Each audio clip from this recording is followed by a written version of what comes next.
트럼프 미 대통령이 남북이 오랜 전쟁을 끝낼 종전 논의를 진행하고 있다며 이를 지지한다고 밝히면서 한반도 평화체제 정착을 위한 핵심 의제죠. 종전선언 구상이 탄력을 받을 수 있을지 주목됩니다. 이런 가운데 남북 정상회담을 나흘에 앞두고 남북은 오늘 의전 경호 보도 분야 2차 실무 협의를 진행합니다. 정영태 북한연구소장, 양무진 북한대학원 대학교 교수와 관련 이야기 나눠보겠습니다. 안녕하십니까? 네, 안녕하십니까? 양 교수님, 1시간 전쯤에 사실 속보를 보면서 저도 놀랐습니다. 폼페이오 국무장관 내정자가 김정은 위원장을 직접 만났다도 놀랐지만 북한에 직접 가서 만났다도 상당히 좀 놀랐거든요. 어떻게 보십니까? 그만큼 지금은 이제 북미 정상회담이 무르익고 있다 예. 이렇게 볼 수 있고, 그러나 과거 경험적 사례를 보면은 미국의 CIA 최고 당국자가 예. 북한을 방문한 사례가 많이 있습니다. 예. 예를 들어 가지고 괌 여기서 비행기를 타고 간 거죠. 아마 이번에는 이 북미 정상회담 앞두고 어제 장소 이 문제 때문에 첨예하게 대립이 됐다 하면은 아마 북측에서 김영철 이 통전부장이 예. 만약에 평양에 온다 하면은 최고위급과 만날 수 있다. 막 이러한 메시지를 미국에 보내가지고 아마 폼페이오 이 국장이 직접 달려가는 건 안 보여지고, 거기에서 보면은 우리가 지난 4월 1일을 잠깐 되돌아보면은 거기에 대한 뭔가 뉘앙스가 있었습니다. 그 당시에 김정은 위원장이 우리의 예술단 예. 공연이 있어가지고 단독 공연이 4월 1일이고 예. 합동 공연 뭐 비슷한 것이 4월 3일이었잖아요. 예. 그 당시에 3일날 또 중요하지만도 제가 1일 왔다는 것은 다른 일정 때문에 1일 왔다 이렇게 언급을 했단 말이에요. 예. 아마 그러면서 이런 거 봤을 때 아마 4월 2, 3, 4 이 수준에서 폼페이오 국장이 방북한 것이 아니겠냐 이렇게 추정해 볼 수 있습니다. 알겠습니다. 네. 지금 또 알려진 바에 따르면 국무장관으로 이제 지명이 된 이후에 다녀왔다 이렇게 네. 얘기가 되고 있는데 역시 의미 좀 어떻게 짚어주실 수 있을까요? 이것은 그 정상회담을 앞두고는 공개되진 않았지만, 예. 그러나 이제 이건 정상적인 하는 활동이 아닌가 이래 볼 수가 있죠. 정상회담을 하기 위해서는 정상 간에 그 몇 시간 만나서 하는 어떤 문제를 푼다든가 직접적으로 하기는 사실 어렵죠. 그러나 그 이전에 여러 가지 문제를 사전에 실무진 차원에서 점검하고 거기에 대한 여러 가지 합의를 좀 도출해내고, 또 그것을 중심으로 이제 사실은 그 정상회담이 열렸을 때 양 정상 간 이 공개적으로 자기들이 그 입장을 밝히는, 그래서 공동 선언문이 나온다든가 이런 게 하는 것이 가장 그 정상적인 하나의 절차라고 볼 수가 있죠. 그러니까 이번 경우도 사실 늦기는 했지만, 그러나 이제 이 국무장관이 예. 사실 북한을 방문해가지고 김정은 위원장을 만났다고 하는 것 자체는 물론 상황적으로는 좀 상당히 놀라운 어떤 그런 사실이긴 하나, 그러나 절차적으로 봤을 때 이것도 비교적 정상적인 것이다 이래 볼 수가 있습니다. 이미 이러한 경험 자체는 우리가 클린턴 행정부 때 이미 시작이 됐다고 볼 수가 있죠. 그 당시도 역시 물론 이제 그 당시 민주당이 선거에 패해가지고 결국은 정상회담을 못했습니다만은 클린턴 대통령이 소위 김정일 국방위원장하고 이 소위 미북 간의 정상회담 이것을 사실 예정한 측면이 있죠. 그 이전에 이미 미 국무장관이 저쪽 평양을 찾는다든가, 아니면 또 동시에 조명록 총정치국장인가 그때 이제 백악관을 찾는다든가 이런 어떤 상호 방문이 사실 이루어지고, 그 다음에 사실은 이듬해 1월 달쯤 돼서 클린턴 대통령이 비록 선거에 졌지만 정상회담에 참가하겠다, 소위 평양에 가겠다 이래 얘기하지만 여러 가지 또 여론상 합당하지 않다 해서 사실 무산되긴 했습니다. 네. 자, 이런 것으로 봤을 때 이번에 폼페이오 소위 국무장관이 평양을 찾았다고 하는 것은 바로 미북 간의 정상회담 절차가 상당히 실질적으로 잘 진척되고 있다고 하는 표현일 수도 사실 있습니다. 알겠습니다. 사실 우리 예술단이 평양에서 단독 공연을 할 때 갑자기 와서 도대체 무슨 일 때문에 저렇게 왔을까 했는데 지금 생각해보면 딱 그 퍼즐 조각이 맞아지는 것 같습니다. 그렇죠. 그래서 이런 거 볼 때 김정은 위원장의 한마디 한마디에 나름대로 메시지가 있다, 숨겨진 게 있다. 이것을 우리가 지금 이제 확인할 수 있는 계기가 됐죠. 예. 지금 그 당시에 김정은 위원장이 우리 대다수가 3일 날 합동공연도 올 거다 이렇게 예상하는데 갑자기 이리 왔을 때 아마 김정일 위원장이 혹시 4월 11일 예. 그 최고 인민회를 앞두고 뭔가 이 당의 그 회의를 소집해 가지고 하지 않을까, 또는 남북 정상회담 북미 정상회담 준비하기 위해 가지고 뭔가 좀 그 이런 정치 일정을 좀 더 이렇게 그 타이트하게, 조율한다 할까요? 예. 뭐 이런 식으로 우리 봤는데 그런 예측이 많았죠. 이 결과론을 두고 볼 때 혹시나 폼페이오가 갔다 그러면은 평양에 갔다 하면은 예. 미국 입장에서 진짜 4월 1일이 부활절 아닙니까? 예. 그러면 우리 같은 경우는 4월 1일 되겠죠. 그래서 아마 그런 차원을 봤을 때 제가 이야기한 4월 2, 3, 4 이런 상황에서 폼페이오 국장하고 김정은 위원장하고 만남 있지 않을까 이렇게 추정해 볼 수 있습니다. 그 트럼프 대통령이 사실 뭐 북한과 아주 진전된 논의를 하고 있다는 이야기를 했는데 김정은 위원장을 만나서 뭐 진정성 있는 답변을 분명히 어느 정도는 들었을 것이고, 근데 이 상황에 종전 문제를 지금 남한과 북한이 이야기를 하고 있다. 이런 이야기를 했습니다. 이건 좀 어느 정도 김정은 위원장에게 어떤 이야기를 좀 들은 게 있을까요? 그것은 있을 겁니다. 왜냐하면 네. 지금 실무적으로 이번에 그 폼페이오 국무장관이 가서 김정은 위원장을 만났다고 네. 한다면은 사실상 그 앞으로 그런 북한의 비핵화의 전제 조건들이 사실 있겠죠. 네. 북한이 바라는 조건들을. 그 중에서는 그 체제 안전 보장이라고 하는 것이 상당히 중요하게 거론되었을 것이고, 이 체제 안전 보장이라고 하는 것은 결국 미국이 이 한반도에 있어서 북한을 뭐 군사적으로 위협을 한다든가 이런 구조가 되어 있는 건 사실이지 않습니까? 이 자체를 사실 없애야 된다. 그렇기 위해서는 이제 정전협정이라든가, 사실 정전이라고 하는 것은 전쟁이 중단된 상태라고 볼 수가 있죠.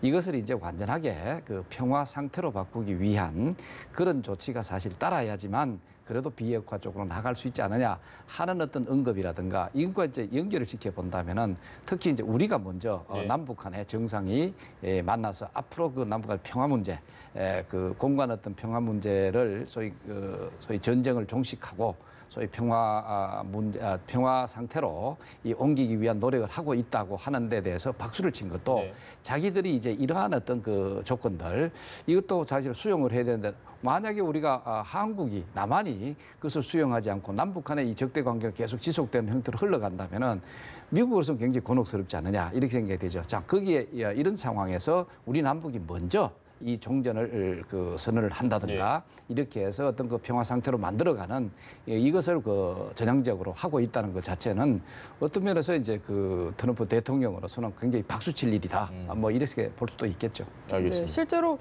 축복한다는 이야기를 4번이나 연달아 했다고 하더라고요. 역시 어떻게 의미 보고 계신지 궁금합니다. 그래서 우리 보통 그 이 용어의 선택, 예. 중복과 반복이 있죠, 그죠? 중복이라는 건 좀 속상한 거 아닙니까? 예. 반복이라는 것은 그만큼 강조하는 것이죠. 그래서 축복이라는 표현에 있어서 이것은 의례적인 덕담 수준이 아니고 이 강력한 지지의 메시지. 그래서 네 번이나 축복한다, 네 번 이야기한 거 아닙니까? 이것은 강력하게 종전선언 문제 논의, 여기에 대해서 지지한다는 그런 미국적인 메시지가 보여주고, 이러한 트럼프 대통령이 직접 이렇게 지지하는 메시지 보냈다는 것은 앞으로 남북 간에 종전선언 문제와 관해서 논의, 탄력을 받을 수 있다. 그러나 종전선언 문제가 남북 간에만 논의하고 그것이 남북 간에 선언을 할 수 있느냐, 이것은 별개의 문제입니다. 이미 그 2007년 남북 정상선언 사항에도 예. 나와 있습니다. 한반도의 이 정전 체제를 종식시키고 평화 체제로 전환하기 위해서 인식을 같이 하고 앞으로 한반도 내에서 3자 또는 4자 정상들 모여서 이런 모여서 논의 협력한다, 이렇게 되어 있습니다. 그렇다면 아마 이번에는 그런 그 2007년도 정상선언의 토대 속에서 아마 남북 간에 좀 더 힘이 있는 종전 논의가 있을지 않을까, 이렇게 전망해 볼 수 있습니다. 알겠습니다. 역시 트럼프 대통령이 좋은 얘기만 하진 않습니다. 일이 잘 풀리지 않아서 회담을 하지 못할 수 있는 그런 가능성 배제할 수는 없다. 이 부분은 좀 어떻게 보십니까? 이건 두 가지로 볼 수가 있겠죠. 하나는 실제로 이번에 폼페이오 국무장관이 그 김정은 위원장을 만나서 예. 사실은 뭐 모든 게 다 순조롭게 풀린다고 볼 수는 없겠죠. 그 예를 들면 사실 어디에서 할까? 예. 그 양 정상회담을 하는 장소 문제에 있어서도 나름대로 그 갈등을 빚었을 가능성이 굉장히 있다고 볼 수가 있죠. 예. 뭐 이런 것을 비롯해 가지고 또 비핵화 문제에 있어서도 진정성을 확보하는 데 있어 가지고 또 여러 가지 문제들 뭐 이런 게 있을 수가 있는데 이런 측면을 이제 반영한 그런 측면이 하나 있고, 그 다음에 이제 항상 이게 협상술에 관계된 겁니다. 예. 지금 트럼프 대통령은 항상 지금까지도 얘기하고 있지 않습니까? 북한이 비핵화라고 하는 그 자체가 그 단시일 내에 이루어지지 않는다면은 압박과 제재라든가 이것이 예. 동시에 지속이 된다는 것을 지속적으로 얘기를 하고 있습니다. 이러한 협상술 차원에 있어서 미북 간의 정상회담이 열리지 않을 수도 있다고 하는 은근한 압박일 수 있다. 뭐 네. 이렇게 볼 수도 사실 있겠죠. 알겠습니다. 그 부분에 대해서 좀 생각하겠습니다. 예. 우리가 보통 이제 우리 정 소장님께서 그 협상의 관점을 말씀했는데 협상의 관점에서 지금까지 잘 되다가 혹시 벼랑 간에 안 될 수도 있다. 이런 예. 부분에 대해서는 두 가지 예인데 저도 두 가지 관점 말씀드릴게요. 지금은 이제 이 북미 간의 뭐 장소 문제라든지 어제 문제에 관련해 가지고 좀 더 기싸움을 하는 그런 표현의 하나일 수 있고 예. 또 두 번째는 뭐냐면 혹시 잘못됐을 때 북한에게 모든 것을 책임 전가시키기 위한 그런 맹분 확보용의 의도도 담겨 있는 거거든요. 예. 근데 지금은 이제 트럼프 대통령이 우리 이 종전 이 부분에 대해서 축복한다.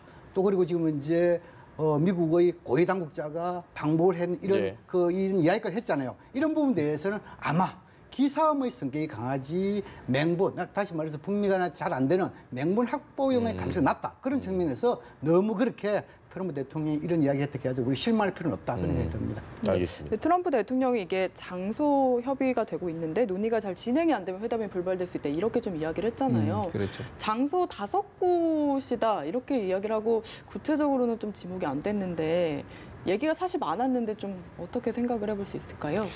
그 5곳 중에 여러 가지가 이제 여러 곳이 이제 그 예상이 될 수가 있는데 아마도 그 평양 당국 쪽에서는 이 트럼프 대통령이 예. 네. 이번에 사실은 그 장소 문제에 있어서 그 평양 당국 입장에서는 예. 가급적 그 트럼프 대통령이 평양을 찾도록 하는 그게 아마 최선을 다할 것 같아요. 그러다면 차선책으로는 뭐 최소한 지금 남북 정상회담을 하는 예. 이 판문점에서 그것도 이제 북한 그 측에서 판문각에서 한다든가 네. 이런 형태를 바라는 그 가능성이 굉장히 큰데 그러나 트럼프 대통령 입장에서는 가급적 평양에 가지 않고 예. 그것도 또 우리 그 판문각 소위 이제 북한 측의 판문점 그쪽에 가지 않고 오히려 제3국에 예. 좀 더 하는 것이 좋지 않느냐 하는 그런 기싸움을 할 가능성이 굉장히 있죠. 이런 차원에서는 아직까지도 역시 이 평양 당국의 그 기가 조금 더 세지 않느냐. 이렇게 됐을 때 그러면은 일방적으로 지금 트럼프 대통령이 평양을 찾았을 때 예. 사실 트럼프 대통령도 나름대로 좀 그게 있습니다. 그 위험 부담이 좀 있죠. 왜 그러냐면은 이제까지 북한은 그 미북 간의 핵 대전을 하고 있다. 예. 이런 식으로 지금 대외적으로 지속적으로 이제 이걸 그 강조해 왔죠.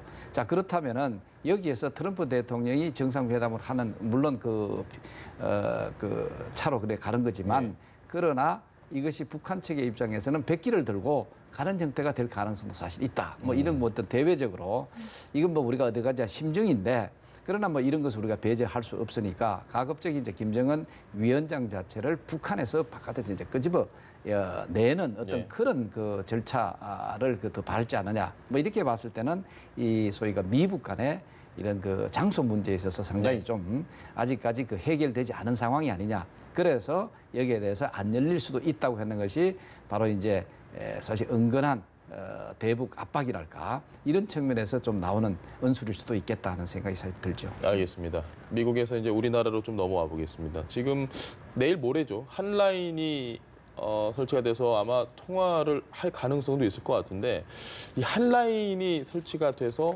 양 정상이 통화를 한다. 이거 어떤 의미로 저희가 좀 볼 수 있을까요? 한라인 그 설치 문제 좀 이건 차후에 좀 말씀드리고 예. 지금 이제 우리 정 소장님께서 이 북미 정상회담 장소 네. 있는데 좀 가능한 보완을 설명드리냐면은 예. 북한 입장에서는 아마 평양을 선호할 것이다. 왜냐하면 아마 김정은 위원장 입장에서는 지금 문제 예를 들어 가지고 비핵화까지도 미국에 선물 주고 또 이런 장소까지도 다시 한국에서 한다. 이렇게 네. 하면 상당히 뭡니까? 자기 손해 본다는 거 있을 거고 두 번째로 이 비핵화의 가장 핵심 부분은 체제 보장이란 말입니다. 그래서 네. 체제 보장을 강력하게 중요하다는 메시지를 보내서 다시 말해서 체제 보장되기까지는 한 발짝도 못 움직인다. 막 이러한 강력한 메시지를 주기 위해서 평양을 선호하기 높다고 보이고 우리 쪽 입장에서는 아마 지금 이제 한반도의 이 종전 예. 다시 말해서 냉전 체제 종식이고 평화 체제로 가기 위해서 남북 정상회담도 판문점 이 현장, 상징의 장소이기 때문에 북미 정상회담에서도 여기서 한다 하면 예. 뭔가 한반도의 이 평화체제 구축에서 좀 더 탄력을 받지 않을까. 그런 차원에서 아마 우리 측에서는 미국도 설득하고 북측도 설득해가지고 이 판문점 서가 예. 있고 아마 미국 입장에서는 뭐 여러 가지 감안해가지고 한반도보다는 제3국을 좀 선호하고 예. 워싱턴은 제외하고 아마 그런 차원에서 지금 기사 모습도 보여지고 그다음 지금 한라인은 상당히 중요한 부분입니다. 예. 지금 이제 대충 언론에서 흘러나와 보면은 지금 이제 아마 통신 이 회담이 한 2차례 했지요. 예, 예. 그리고 지금 이제 한 20일 정도 일단 실무자 간에 이게 다시 말해서 연결돼 가지고 이미 예. 판문점에 관케이블에서 32회선 정도 있다고 알려졌습니다. 그럼 그 해선만 가져와 가지고 예. 지금 이제 하면 되는데 여기서 과거에는 북한의 통전부와 우리의 국정원 간의 라인이 있었지요. 그런데 이번에는 뭡니까? 직접 최고 지도자의 집무실에서 라인을 가지겠다는 거 아니겠습니까? 예. 라고 한다면 아마 20일 정도 돼 가지고 북한에서는 국무위원장실 우리는 네. 청와대 그렇게 해가지고 대통령 직무 공간에서 하고 그 당시에 곧장 20일 날 곧장 대화 책임자 다시 말해서 우리의 대통령과 김정은 위원장의 직접적인 전화 연결 이건 좀 네. 쉽지 않을 것이다. 그렇다면 대화 실무자 지금 먼저 알려진 대로 북측에서는 김창선이 예. 우리 일단 윤영건 그 윤건영이죠. 윤건영 아마 실장, 이 두 예. 사람 간에 물론 대화 실무자 간에 연결할 것이고 그렇다면 또 남북 정상 합의한 상태로 정상회담 이전 4월 27일 이전에 아마 직접 통화할 가능성이 높다 이거 가지고 한라인은 너무나 중요한 부분입니다. 이것은 뭐냐면 간단히만 해가지고 이 한반도 재반 문제에 대해서 남북 최고 지도자 간에 상시적으로 논의할 수 있다는 측면이 있고 더 나아가지고 우리가 지금 이제 평화체제 이전까지 지금 이제 우발적으로 이제 군사 분계선이라든지 NL성에서 군사적인 무력 우발적인 충돌 가능하잖아요. 이것을 예방할 수 있는 거. 또 혹시 일어난다면은 확대 이것을 방지하는 그런 차원에서 이 한라인은 너무나 중요하다. 저는 그렇게 생각이 듭니다. 알겠습니다. 마지막으로 어제 이제 임종석 비서실장이 대북 간의 북한과 우리 간의 논의가 잘 안 된다면은 회담이 하기 전이라도 특사를 다시 평양으로 보낼 수 있다 이런 이야기를 했거든요. 이게 좀 공개적으로 이렇게 발언한 데 의미가 있다고 보시는지. 뭐 그것은 이제 정상회담을 하기 이전에 실무적으로 조율해야 될 사항이 뭐 기본적이죠. 그런 차원에서 이제 우리는 우리대로 의제를 갖고 있고 또 네. 북한은 북한 나름대로 또 의제를 갖고 있다고 볼 수가 있죠. 뭐 그런 이 이제 사로자 상호 협의하는 과정에서 또 우리 의제 자체가 저쪽에 좀 나름대로의 거부 태세라든가 이런 것으로 인해 가지고 수용되기 어려운 상황으로 간다라든가 이럴 때는 차라리 직접 평양에 가서 실무적으로 아니면 김정은 위원장 자체를 다시 만날 가능성도 사실 있다. 뭐 이런 것을 통해 가지고 정상회담 그날 자체 사실 불과 몇 시간 하는 거니까 그 이전에 모든 일을 매끄럽게 다 끝내놓고 네. 하겠다 하는 것이죠. 그만큼 사실은 그 의제에 있어서 우리가 얘기하는 것을 저쪽에서 순수히 받아들이기도 사실 어렵다고 하는 그런 측면이 있기 때문에 그것을 설득하고 조율하고 하는 그런 것을 위해서 사실 평양을 방문할 수 있다고 하는 어떤 의미에서 솔직한 그런 과정을 얘기를 했다 이렇게 볼 수가 있죠. 알겠습니다. 네, 지금까지 정영태 북한 연구소장, 양무진 북한대학원 대학교 교수와 함께했습니다. 두 분 말씀 잘 네, 들었습니다. 고맙습니다.